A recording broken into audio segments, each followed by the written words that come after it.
मी संतोष निंबा इंदवे, मुक्काम पोस्ट मालपूर, तालुका शिंदखेडा, जिल्हा धुळे येथील रहिवासी होतो.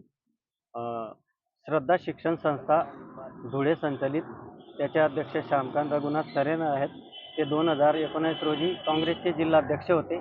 मोठे राजकीय नेते आहेत असं म्हणून, आणि त्यांच्या संस्थेत एक रिक्त पद होतं श्री अधीक्षकाचं. त्यामुळे त्या पदावर नियुक्ती देण्यासाठी माझ्या पत्नीने त्या नोकरीच्या आमिषापोटी त्याने माझ्याकडून 3,49,000 रुपये घेतले होते. त्याबाबत मी त्यांना पत्रव्यवहार पण केला. त्यांनी नियुक्तीपत्र लवकर दिले नाही.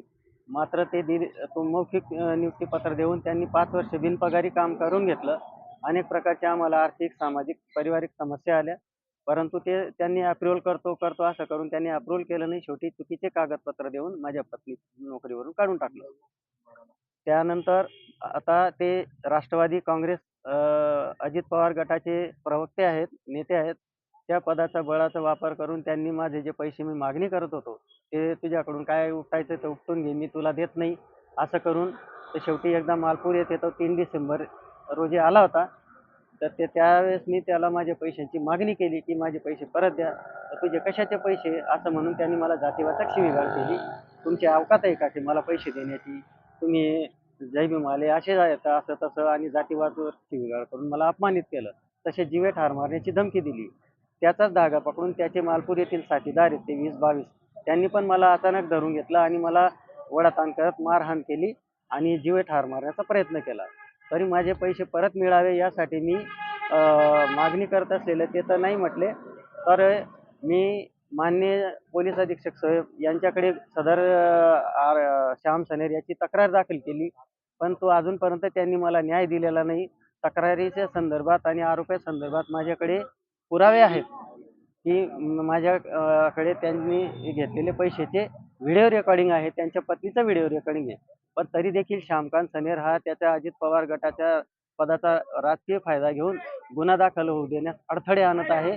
त्याचा राजकीय वर्चस्व लावून मला धमक्या पण येत आहेत, आता पण धमक्या येतात.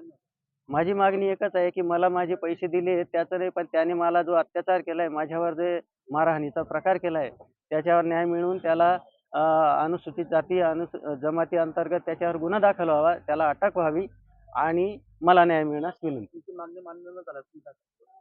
माझी मागणी, मी मागील 7 दिवसापासून इथे उपोषणाला बसलोय त्यासाठी, पण पोलीस प्रशासन पण दखल घेत नाही आणि मला न्याय मिळेपर्यंत उठणार नाही. मात्र एवढ्या 2-3 दिवसात जर मला त्याच्यावर गुन्हा दाखल नाही झाला आणि त्याला अटक नाही केली, मला न्याय नाही मिळाला, तर मी इथे आत्मदहन करून मरण स्वीकारणार आणि याची सगळी जबाबदारी श्यामकांत सनेर याच्यावर राहील.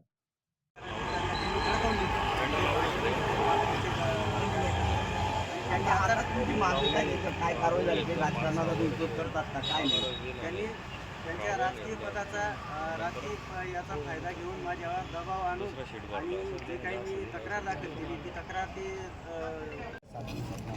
आणि त्यांनी पोलीस यंत्रणेवर पण दबाव आणून माझी जी गुन्हे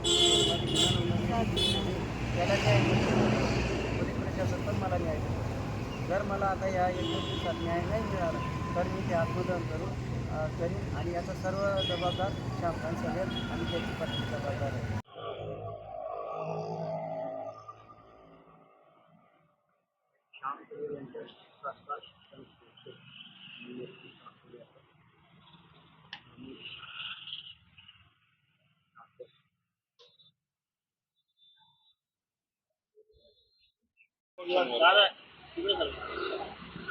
सनेर आणि त्यांच्या पत्नीने केली.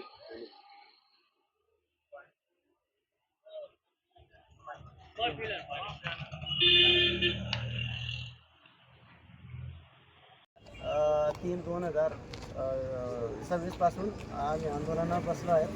सदर आंदोलनात प्रशासकीय यंत्रणेने पण दखल घेतलेली नाही आणि म्हणून आम्ही न्याय मिळेपर्यंत इथे बसणार आहोत आणि जर न्याय मिळाला नाही लवकर तर आम्ही खरंच आत्मदहन करू आणि याची जबाबदारी याचे परिणाम सर्व श्यामकांत सनेर आणि त्याचा परिवार.